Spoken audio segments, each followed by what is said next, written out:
Sou Regina Beatriz, sócia fundadora do escritório de advocacia que leva o meu nome desde 1980, Regina Beatriz Tavares da Silva, Sociedade de Advogados. O chamado RBTS-SA. Estamos na era das siglas.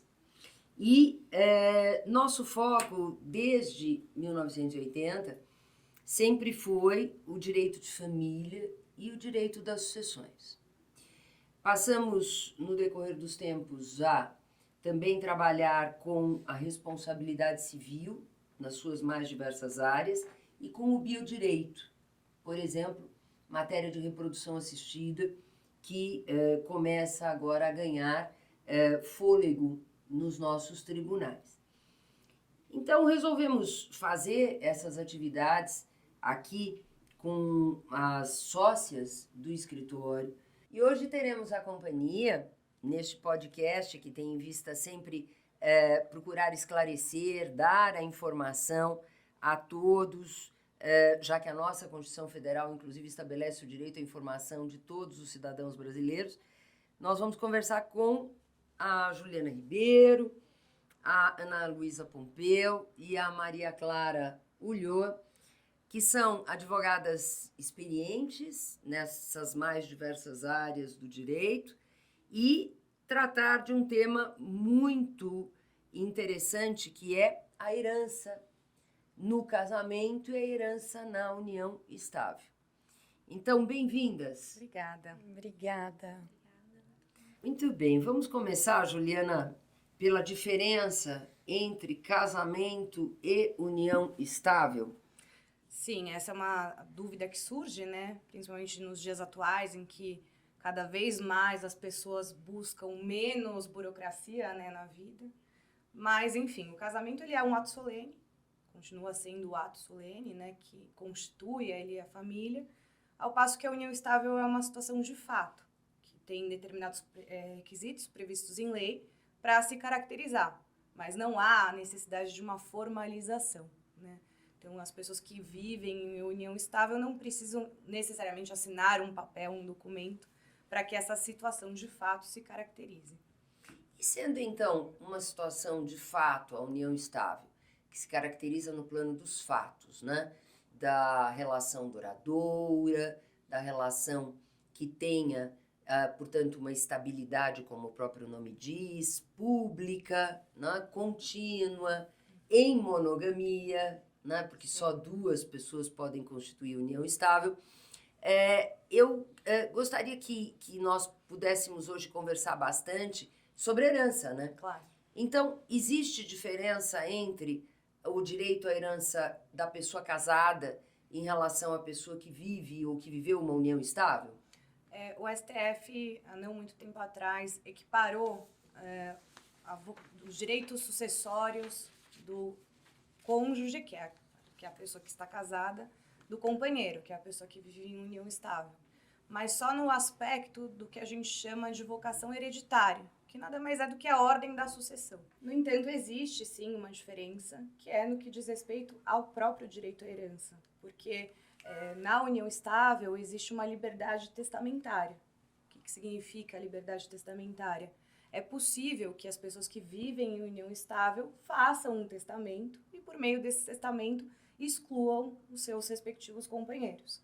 O que não é possível aí no casamento. No casamento existe uma garantia legal do direito de recebimento de uma parcela do patrimônio deixado pelo cônjuge, que não acontece na união estável. E, Juliana, pode parecer injusto isso, né? Por que num casamento existe a herança necessária e por que numa união estável existe uma liberdade testamentária, que depois, inclusive, vai ser explicada melhor pela Ana Luísa e pela Maria Clara, né? Porque é totalmente diferente uma relação solene, onde tem todo um preparativo, onde não há dúvida de que exista ali aquela relação que gera o direito à herança, que é a do casamento, né? Isso quer dizer que o companheiro pode excluir o outro companheiro da sua herança, né? É isso? Isso mesmo, doutora. O companheiro tem essa autonomia de afastar o outro da herança ou atribuir alguns bens específicos, ao passo que no casamento não. No casamento existe o que a Juliana falou, aquela preservação da metade do patrimônio que tem que ser atribuída. Que pode ser metade toda para o cônjuge, não é, Maria Clara? E pode não ser, né? Depende da existência de outros herdeiros, é Exatamente. isso? Falando agora de casamento. Exatamente, depende da existência de outros herdeiros e do regime de bens também, mas de uma forma geral, 50% do patrimônio, que é aquela parte chamada legítima, fica com os herdeiros necessários, que a Juliana já explicou bem aí quais são os herdeiros necessários. E os outros 50% você pode dispor da forma que você quiser, falando-se de casamento. Então, 50%, vamos supor aí numa família comum, hoje em dia é normal ter 2 filhos. Você tem os 2 filhos e o cônjuge. Ah, mas eu não quero que fique essa distribuição engessada. Então, você pode justamente pegar esse 50% disponível, que você pode fazer através de testamento. Isso em casamento, Isso né? em casamento. Uhum. Esse testamento pode ser público ou particular, enfim. E nesse 50% que você tem à livre disposição, você deixa para outra pessoa. Por exemplo, um cuidador, ou algum vizinho, ou algum amigo, parente, algo que você tenha mais afeto ou mais agradecimento ou algo do gênero. E impossível, inclusive, você pode fazer, caso você queira, deixar só para 2 filhos. Por exemplo, uma situação que é comum. Uma pessoa que já tem um patrimônio construído ao longo da vida, já tem 2 filhos e se casa novamente. Me casei novamente e agora? Não quero dividir, até por uma questão ainda, essa pessoa não me ajudou a construir isso, pode ocorrer. Então, você deixa 50% da sua parte disponível apenas aos filhos, esses 2 filhos. E os outros 50% vão ser divididos por 3, ou seja, 50% do patrimônio disponível dos filhos e a legítima divide igualmente entre 3. Em resumo, um filho pode ficar com 41,66%, o outro também, e o cônjuge que veio aí nessa história um pouco depois, ficaria com 16,66%. Ou ainda, pode ocorrer também, quero deixar tudo apenas para um filho dessa parte disponível. O outro já não tem tanta necessidade, né? Porque às vezes acontece também aí ao longo da vida um filho sair melhor do que o outro, enfim, diversas situações podem ocorrer. Então, você deixa 50% da sua parte disponível a um filho e os outros 50% também vai ser dividido por 3. Então, esse filho aí que foi previsto, que foi agraciado pelo testamento, sairá com 66,66% do patrimônio. Então, Ana Luísa, como a Maria Clara comentou, existe na lei uma diferença na herança. Vamos esquecer agora o testamento, né? Vamos pensar nessa ordem de vocação hereditária entre regimes de bens, dependendo do regime de bens que é escolhido no casamento e na união estável. Eu queria ouvir você sobre o regime de separação total, já que muitas pessoas hoje em dia optam, através de um pacto antinupcial ou de um pacto de união estável, pelo regime de separação total, né? Como é que funciona a herança quando há o regime de separação total? Então, doutora, nesse caso da separação total de bens, o cônjuge ele vai ser encarado como mais um filho. Então, no exemplo que a Maria Clara deu, se o casal tinha 2 filhos, faleceu o marido ou a mulher, ele vai ser considerado como mais um filho. Então, vai dividir o patrimônio, 1/3 para o filho, 1/3 para o outro filho e 1/3 para o cônjuge. Certo, e isso não acontece no divórcio, né? Não, no divórcio... No regime de separação, o que acontece num divórcio? Não há nenhuma comunicação de bens, porque a lei prevê isso expressamente. Então, não existe comunicação na dissolução em vida do patrimônio e ela vai existir pela herança na morte no regime de separação. E sempre lembrando, né, Ana Luísa, que pode ser celebrado um testamento sobre a cota disponível, que são os 50% do patrimônio de todo mundo, cada um tem 50% disponível, né? Mas, e na comunhão parcial, Ana Luísa, como é que funciona a herança? Na comunhão parcial, doutora, na verdade, se o casal, antes do casamento, possuía patrimônio, esse patrimônio vai ser dividido igualmente cônjuge, que sobreviveu, e os 2 filhos, nesse caso, que a gente estava Quer dizer, sobre mencionando. bens exclusivos existe direito à herança. Exatamente. E aí, o que existiu comprado ao longo do casamento é dividido entre o cônjuge que sobreviveu e os herdeiros descendentes daquele falecido E na união estável também. também. Só que, voltando ao início, né, Juliana, na união estável, pode ser que o companheiro não tenha, ou a companheira não tenha nenhum direito à herança, não é isso? Exatamente. Se fizer O testamento. testamento, né? E nesse assunto, né, do planejamento sucessório, né? Um testamento, Maria Clara, é um testamento, como é que ele é feito? Né? Onde é que a pessoa iria para celebrar um testamento? Há possibilidade, doutora, de você fazer o testamento tanto particular quanto público. Fica a critério da pessoa, já com a ressalva que perante o tabelionato de notas há sempre uma maior segurança.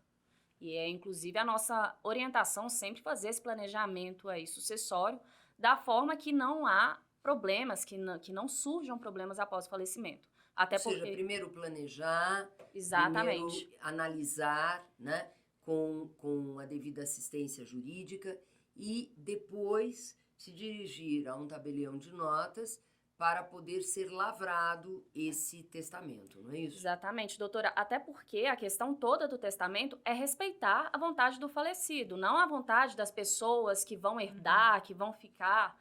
Pelo contrário. Então, se eu quero expor a minha vontade, eu tenho que me planejar. Eu acho que é o princípio básico aí de você manifestar a sua vontade, porque depois da morte será impossível, né? Por óbvio. Claro, Então, claro. antes você prevê. E, Juliana, a gente falou bastante sobre herança, diferença entre casamento e união estável, na união estável a liberdade testamentária, apresentamos até alguns exemplos sobre percentuais, né? Herança necessária, cota disponível.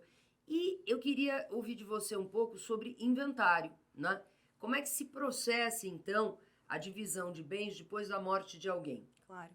Então, doutora, o inventário ele pode se dar tanto perante um juiz, né, que é o que a gente chama de inventário judicial, como perante um tabelionato de notas, que é o que a gente chama de inventário extrajudicial.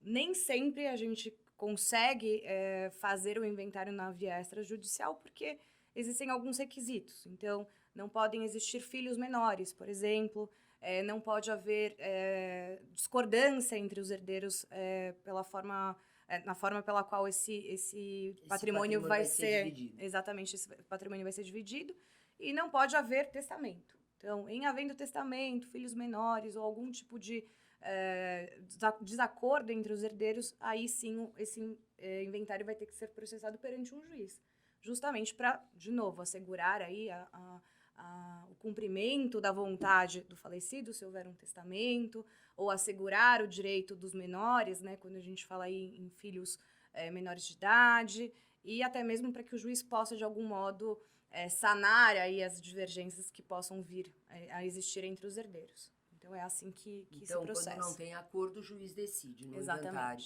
E lembrando que tem sempre, né, a necessidade, tanto no extrajudicial quanto no judicial, da nomeação de um inventariante. Exatamente. Né? E que tem uma ordem legal de inventariantes, mas nem sempre essa ordem é seguida, porque o inventariante vai ter que sempre cuidar do patrimônio, que é de todos, né? E administrar bem esse patrimônio, né? Então, é vista também a parte da capacidade, quem tem melhor capacidade, quem tem mais experiência, né? Quem é a pessoa que vai gerir tudo aquilo para que tudo seja bem dividido entre os herdeiros. E, Ana Luísa, você falou sobre os regimes de bens e você citou a comunhão parcial, que é o regime legal, né? Ou seja, aquele regime que existe independentemente de qualquer pacto, seja num casamento, seja numa união estável. Aí você comentou sobre o regime de separação de bens, né? Que ainda muitas pessoas não sabem que se casam em regime de separação de bens e pensam que na morte também tudo será separado quando não é, né? E eu queria saber se nesse regime de separação, como é que fica o casamento ou a união estável da pessoa que vai passar a se relacionar numa entidade familiar depois dos 70 anos? Então, doutora, depois dos 70 anos, a lei prevê o regime da separação obrigatória de bens. É um regime especial que visa a proteção dessas pessoas e tanto na dissolução do casamento, da união estável e no falecimento, não há comunicação de bens. E é uma norma protetiva, né, Ana? Uhum. Visa a proteção, exatamente. Por quê? Para que o idoso fique com um patrimônio assegurado e que não tenha que dividir. Porque, por exemplo, se o idoso pudesse escolher o regime de bens, essa matéria está em debate, inclusive hoje em dia no Supremo Tribunal Federal, mas sobre a constitucionalidade ou inconstitucionalidade desse artigo de lei, né? Se ele pudesse escolher comunhão universal, né? E no mês seguinte acontecesse a separação, vamos dizer que ele tenha como patrimônio uma casa e um carro, né? O que aconteceria numa comunhão universal? Dividiria com aquele que sobreviveu, né? O cônjuge que sobreviveu ou o companheiro também. E se houvesse divórcio? Também. Pois a é. mesma coisa. Aí ele perderia metade da casa e metade do carro. Metade de tudo, né? em um dia. E justamente a pessoa idosa que precisa de uma maior proteção. Exatamente. E dentro disso, né? Então, essa matéria é tão complexa, né? É tão, enfim, difícil, mas eu acho que a gente conseguiu conversar de uma maneira bastante fácil, né? O que você teria, Juliana, para acrescentar aí no sentido de informação, no sentido de fazer com que as pessoas que estão nos assistindo possam ter uma dúvida eventualmente esclarecida ou algo que possa surgir aí? Eu acho que só faltou a gente falar, doutora, a respeito de uma exceção, né? Porque no direito a gente sempre tem a regra e as exceções. E nesse regime que a Ana acabou de comentar, que é o da separação obrigatória, a gente tem apenas uma exceção em relação à questão da divisão de um patrimônio, né? Que é quando o cônjuge que sobreviveu, o companheiro que sobreviveu, de fato contribuiu com a construção do patrimônio ali naquele período do relacionamento, que é o que a gente chama de sociedade de fato. E aí, nessa hipótese, que é a exceção à regra, aí sim ele terá direito à partilha, né? Tanto na ocasião do divórcio, da dissolução, como também na questão do evento morte, né? Então, e essa partilha, né? Ela daí pode não ser igual, né, Ana Maria Clara? Exatamente. Depende da efetiva contribuição do cônjuge sobrevivente. Até porque, voltando aí um pouco à questão da separação obrigatória, a intenção do legislador, creio eu, era evitar o que o pessoal antigamente chamava de golpe do baú. Que era uma pessoa, às vezes, mais jovem, mais fora do mercado de trabalho, mais voltada a, de fato, dar um golpe na outra pessoa, se casava com um idoso ou com uma idosa com a intenção já de abocanhar os bens. Mas, nesse caso, quando há a sociedade de fato, então a pessoa diretamente contribuiu, vê aí que não há nenhuma má-fé. E por uma questão até de justiça, é devido que ela venha... Vedação, enriquecimento sem causa, exatamente, né? exatamente. Ou seja, o idoso estaria se enriquecendo às custas do cônjuge ou do companheiro, né? Por isso que existe essa possibilidade. Mas tem que provar quanto é que deu de trabalho, quanto ofereceu, né? Participou efetivamente do lucro, né? Precisa ter uma participação efetiva, né, Ana? Não é simplesmente ficar em casa, Não. né? É preciso estar ali trabalhando para o patrimônio estar aumentando, né? Exatamente. É algo bem diferente, né? De um direito à comunhão. E acontece bastante, creio eu, atualmente, que a sociedade, que bom, vem aumentando aí a faixa etária de expectativa de vida mesmo, né?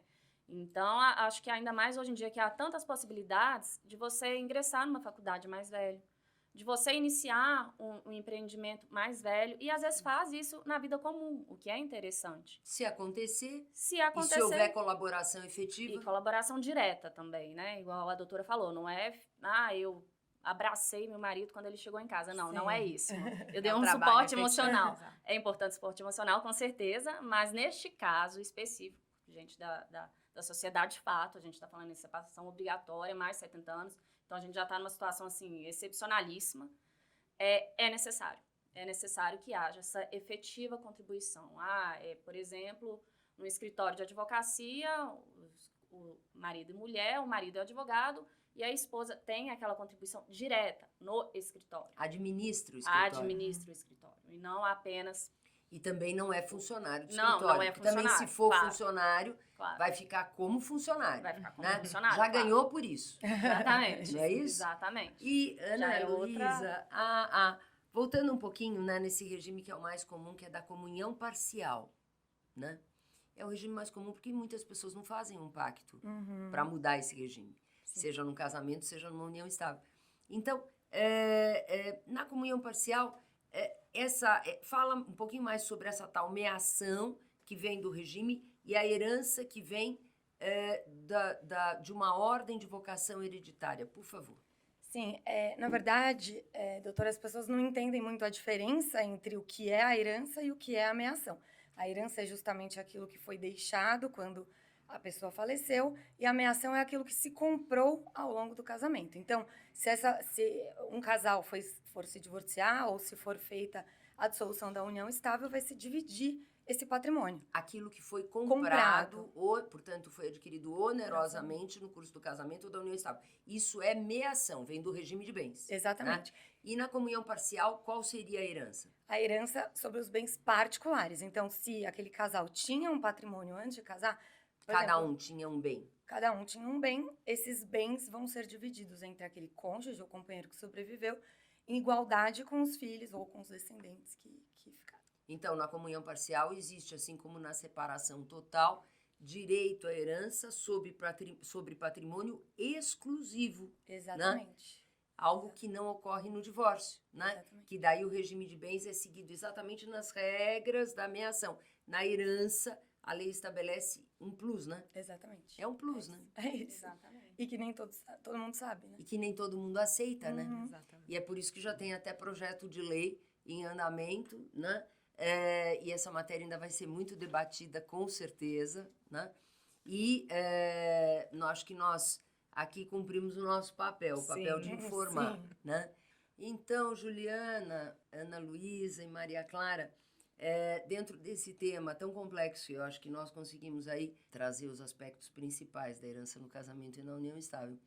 Mas deve ter muito mais, né, Juliana? Com certeza, é uma matéria super extensa, que abrange aí várias peculiaridades, mas, de toda forma, a gente tentou aqui trazer o máximo de informação para vocês, né, de uma forma simples, direta, de um tema tão complicado, né? Tudo bem. E você, Ana Luísa, Maria Clara, o que vocês querem aí colocar em complementação? Eu acho que é uma matéria complexa, né? E a gente tentou trazer a informação, né, de uma forma mais leve, sem o juridiquês, né, que a gente fala. Eu acho, só complementando as meninas, a gente vive em sociedade, a gente não pode ignorar que existe casamento, existe união estável, existe herança, existe falecimento. São assuntos que eu acho que geralmente a gente tenta se esquivar no dia a dia, mas que é necessário que haja sempre a informação, vão atrás da informação. É importante a gente se informar para que não haja nenhuma surpresa no casamento, na união estável, no namoro, que às vezes não é um namoro, ou uma união estável, que às vezes não é uma união estável, enfim. É sempre importante ir atrás da informação. E eu acho que a gente cumpriu bem nosso objetivo aqui. E vamos é sempre importante se informar, gente. Vamos ter muitos podcasts, com certeza, com né? certeza. E daqui surgiu mais um, né, que é o da diferença entre união estável e namoro, né, que gera muito interesse. E lembrando que nós temos nesta série, né, vários temas sendo tratados e, como bem comentaram aqui nessa conversa, a gente tem que enfrentar a matéria de uma maneira bastante precisa e lembrar que morrer todos nós vamos, não é? Então, que nós, pelo menos todos, conheçamos os nossos direitos antes que isso aconteça, porque depois não vai ter solução. Isso mesmo. Exatamente. Inclusive após os 70 anos. É verdade, é importante. verdade. Então, vamos nos despedir? Sim, Com certeza. Sim, sim. Até breve. até breve.